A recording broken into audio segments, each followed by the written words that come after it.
Welcome to CMD news. నా పేరు కామాక్షి. ముందుగా నేటి వార్తా విశేషాలు.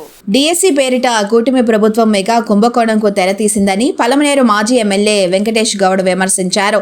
శుక్రవారం చిత్తూరులోని కలెక్టరేట్లో డిఆర్ఓ మోహన్ కుమార్ కు ZP chairman Srinivasulu, MLC Bharat, మాజీ ఎంపీ రెడ్డప్ప, పూతలపట్టు నియోజకవర్గ సమన్వయకర్త సునీల్ కుమార్లతో కలిసి వినతి పత్రాన్ని అందజేశారు. ఈ సందర్భంగా వెంకటేష్ గౌడ మీడియాతో మాట్లాడారు. క్రీడా కోటాలో ఎలాంటి పరీక్షలు లేకుండా కేవలం సర్టిఫికెట్ల ఆధారంగా ఉద్యోగాలు ఇచ్చేలా ఓజీ తెచ్చారన్నారు. జీవోను రద్దు చేసి కొత్త జీవో ఇవ్వడం వెనుక ఆంతర్యం ఏమిటన్నారు. గత పాలనలో మాజీ సీఎం జగనన్న లక్షలాది ఉద్యోగాలను పారదర్శకంగా ఇచ్చారని గుర్తు చేశారు. కూటమి ప్రభుత్వం 16,000 డిఎస్సి పోస్టుల నియామకంలో అడుగడుగునా అవినీతి ఉందని ఆరోపించారు. ప్రశ్నాపత్రాల తయారీ, అప్లోడ్ వంటి రహస్యమైన పనులను అవుట్సోర్సింగ్ ఉద్యోగులకు అప్పగించారన్నారు. అక్కడ పనిచేసిన ఉద్యోగికి పరీక్షలో మొదటి ర్యాంక్ సాధించడం ఇందుకు నిదర్శనమన్నారు. దీనిపై ఆరోపణలు రావడంతో అతనికి ఉద్యోగం ఇవ్వలేదన్నారు. దీంతో అతను కోర్టును ఆశ్రయించిన విషయం గుర్తు చేశారు.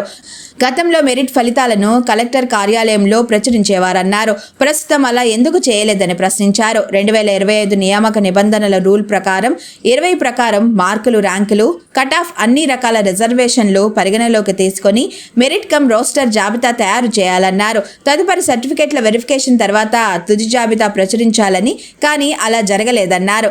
డబ్బులకు పోస్టులను అమ్ముకున్నారని, వీటిపై సిబిఐ విచారణ చేయించాలని డిమాండ్ చేశారు.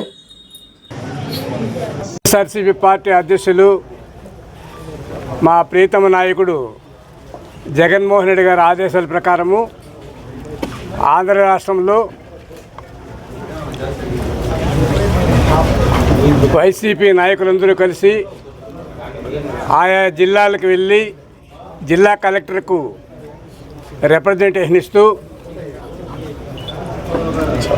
ప్రస్తుత విద్యాశాఖ మంత్రి లోకేష్ గారిని రాజీనామా చేయాలని డిమాండ్ చేస్తూ ఈ విషయంపై సూక్ష్మంగా పరిశీలించిన తర్వాత సిబిఐకి కేసు అప్పగించాలనేసి, సిబిఐ చేత విచారణ జరిపించాలనేసి, అంతవరకు ఈ రాష్ట్రంలో ఉండే బాధితులందరూ, బాధితుల తరఫున వైఎస్ఆర్సీపీ నాయకులందరూ కూడా కలిసి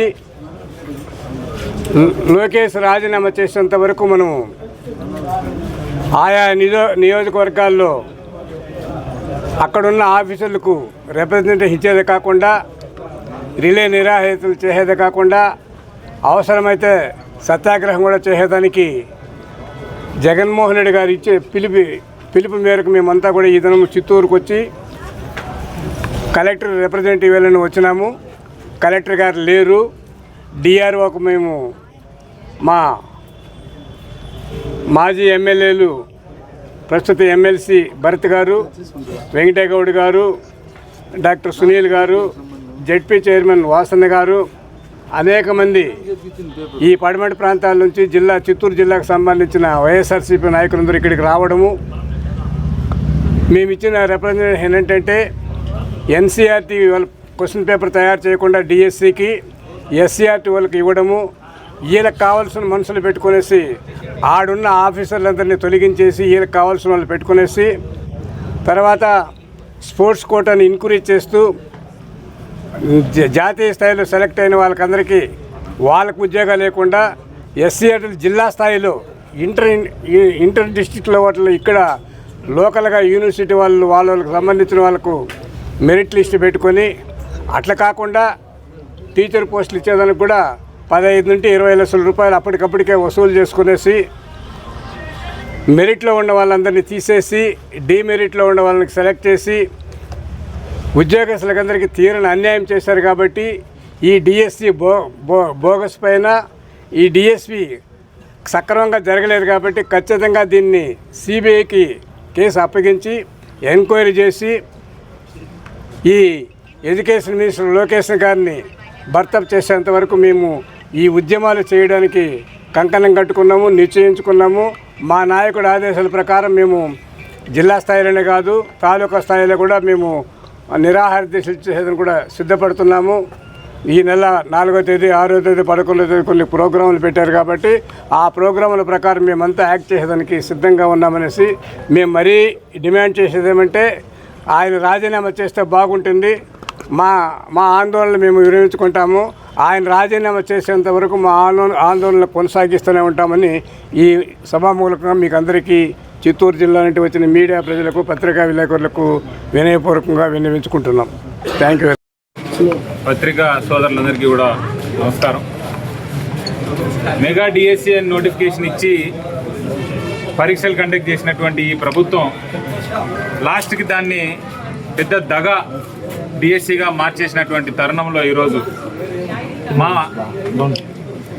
పార్టీ అధినేత మాజీ ముఖ్యమంత్రి వైఎస్ జగన్మోహన్ రెడ్డి గారి నేతృత్వంలో జరిగినటువంటి అన్యాయాన్ని ప్రజలకు అర్థమయ్యే విధంగా తెలియజేస్తూ ఎంతోమంది క్షోభకు గురైనటువంటి డిఎస్సి క్యాండిడేట్స్ అందరినీ కూడా ఆయన పర్సనల్గా పిలిచి వారితో మాట్లాడి జరిగినటువంటి అవకతవకలన్నింటినీ కూడా ఆయన కూడా విని ఖచ్చితంగా మన ప్రభుత్వం వచ్చిన తర్వాత మీ అందరికీ న్యాయం చేస్తాము అనేటటువంటి మాట ఇచ్చిన తర్వాత చాలామంది ఆ భరోసాను తీసుకొని వెళ్ళినటువంటి తరుణంలో ఇదే ఎడ్యుకేషన్ మినిస్టర్ నారా లోకేష్ గారు ఓన్లీ క్రెడిట్ చోరీ పనులు చేయడం తప్పితే తల్లికి వందనం అని పేరు మార్చి అమ్మఒడిని మరి ముఖ్యమంత్రి గారు నా కొడుకు తీసుకొచ్చినటువంటి గొప్ప ఇన్నోవేషన్ ఇదే అని క్రెడిట్ చోరీ చేస్తున్నటువంటి ఈ తరుణంలో పక్క రాష్ట్ర ముఖ్యమంత్రి మరి చంద్రబాబు నాయుడు గారి అత్యంత శిష్యుడు 10,000 కోట్లు ఇంకా బకాయిలు మరి స్టూడెంట్ రీయింబర్స్మెంట్కి సంబంధించి పెండింగ్ ఉన్నాయని అవహేళన చేస్తున్నటువంటి ఈ తరుణంలో రాష్ట్ర భవిష్యత్తు దృష్ట్యా విద్యార్థుల భవిష్యత్తు దృష్ట్యా మా పార్టీ రాబోయేటటువంటి కాలంలో రిలే నిరాహార దీక్షలు మరి నారా లోకేష్ గారు బాధ్యత వహిస్తూ ఆయన రాజీనామా టెండర్ చేసేంత వరకు మేము పోరాటం కొనసాగిస్తామని అదే దాంట్లోనే ఈరోజు కలెక్టర్ గారికి కూడా వచ్చి వినతిపత్రం ఇవ్వడం జరిగింది. సిబిఐ ఎంక్వైరీ ఖచ్చితంగా జరగాలని వైఎస్ఆర్సీపీ పార్టీ డిమాండ్ చేస్తాం. Thank you.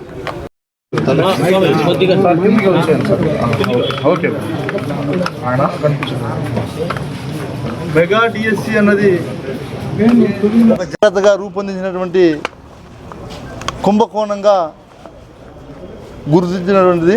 ఎందుకంటే ఈనాటి ముఖ్యమంత్రి చంద్రబాబు నాయుడు గారు, ఆయన కుమారుడు విద్యాశాఖ మంత్రి లోకేష్ గారు చేసినటువంటి అవకతవకలు చూస్తుంటే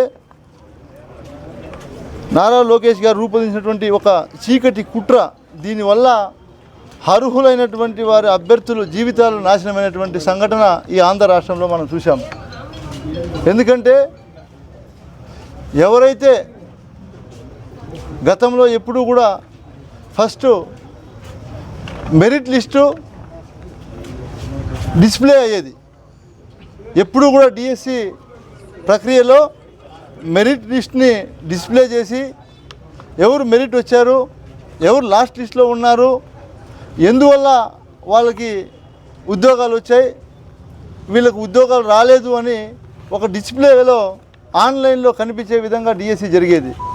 కానీ తండ్రి కుమారుడు ఇద్దరూ కలిసి వాళ్ళ జోబులు నింపుకోవడానికి రూట్ను మార్చి ఒక ఏజెన్సీకి అప్పచెప్పి ఏదైతే నియామకం చేయాల్సినటువంటి అధికారులను పక్కన పెట్టి ఒక ఏజెన్సీ ద్వారా అవుట్సోర్సింగ్ వాళ్లకు 2 శాఖల్ని కూడా వాళ్ళకి చేతిలో పెట్టి వాళ్ళ ద్వారా అవకతవకలు పాల్పడి జోబులు నింపుకోవడం జరిగిందని వాస్తవంగా ఈరోజు ఆంధ్ర రాష్ట్రంలో ప్రజలందరికీ కూడా తెలిసినటువంటి విషయం. కాబట్టి మేము ఒకటి కోరుకుంటున్నాం, ఏదైతే ఈ అవకతవకలు జరిగాయో వీటి మీద సిబిఐ దర్యాప్తు చేయాలి, వెంటనే నారా లోకేష్ గారు రాజీనామా చేయాలన్నదే మా డిమాండ్. ఇది ఏదో ఈరోజు జిల్లా కలెక్టరేట్లో మేము వినతి పత్రం అందించినంత మాత్రమే అయిపోయిందనుకుంటే అది మీ భ్రమ. ఆంధ్ర రాష్ట్రంలో ఈరోజు ఎవరైతే మీ వల్ల అబ్బా కొడుకు వల్ల జీవితాలు పోగొట్టుకున్నారో వాళ్ళందరూ కూడా రాబోయే ఈ వారం రోజుల్లో అన్ని కార్యక్రమాల్లో పాల్గొని నిరసనలు, నిరాహార దీక్షలు, ర్యాలీలుగా కార్యక్రమాలు పాల్గొంటారు. ఖచ్చితంగా ఈ ప్రభుత్వానికి తగిన బుద్ధి చెప్తారని కూడా నేను తెలియజేస్తూ, అదేవిధంగా ఏదైతే ఈరోజు మన స్పోర్ట్స్ కోటా కూడా చూడొచ్చు. స్పోర్ట్స్ కోటాను ఏం చేశారు, ఫస్ట్ ఒకటి బయటికి రిలీజ్ చేశారు. దాని ద్వారా వాళ్ళకు కావాల్సినటువంటి వారందరికీ కూడా డబ్బులు తీసుకొని ఉద్యోగాలు ఇచ్చేశారు. లాస్ట్ మినిట్లో ఆ జీవో క్యాన్సిల్ చేసి దారి మళ్ళించి జీవో మార్చి మళ్ళీ దాన్ని సర్దుబాటు చేశారు. కాబట్టి వీటిని అన్నింటినీ కూడా ఆంధ్ర రాష్ట్రంలో ప్రజలందరూ గమనిస్తున్నారు.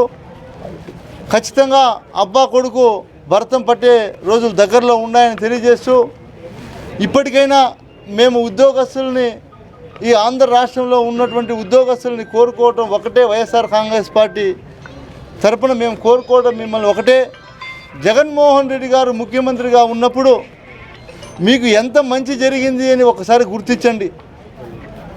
ఈరోజు ఈ టీచర్లు ఉద్యోగస్తులే కాదు, ప్రభుత్వ ఉద్యోగస్తులు అందరూ కూడా మీరు గమనించాలి.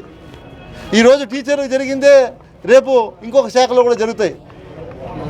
ఆ రోజు జగన్మోహన్ రెడ్డి గారు ముఖ్యమంత్రిగా ఉన్నప్పుడు ఎంతో ట్రాన్స్పరెంట్గా ఉద్యోగాలు ఇవ్వటం జరిగింది, ఎన్నో లక్షల ఉద్యోగాలు ఇవ్వటం జరిగింది. ఈరోజు 16,000 ఉద్యోగాల్లోనే వీళ్ళు ఇంత కుంభకోణం చేశారంటే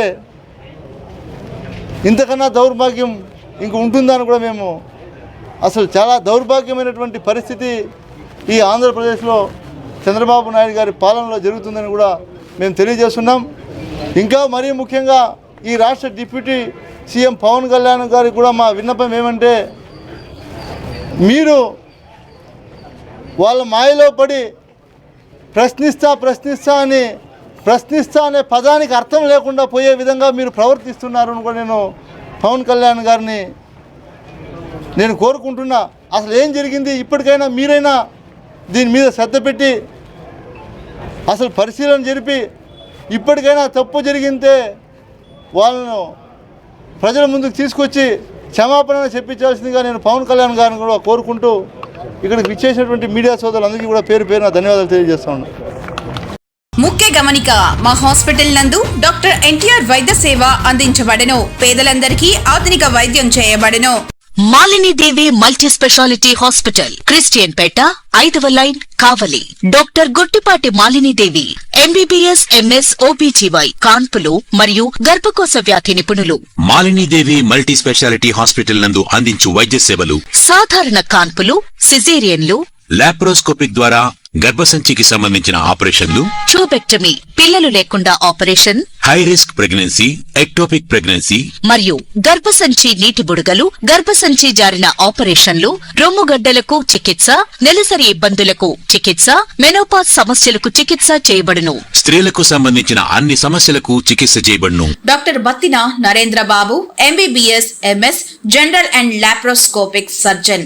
లాప్రోస్కోపిక్ ద్వారా అపెండిసెక్టమీ, 24 గంటల కడుపు నొప్పికి చికిత్స, హెర్నియా మరియు పిత్తాశయంలో రాళ్లు తీయబడెను. వరి బీజం, హెర్నియా, నరాలు ఉబ్బడం, హైడ్రోసెల్, థైరాయిడ్ ఆపరేషన్లు చేయబడెను. Malini Devi multi speciality hospital, Christian Peta, 5వ లైన్, కావలి. ఫోన్ నంబర్స్ 9398665676 మరియు 08626245167.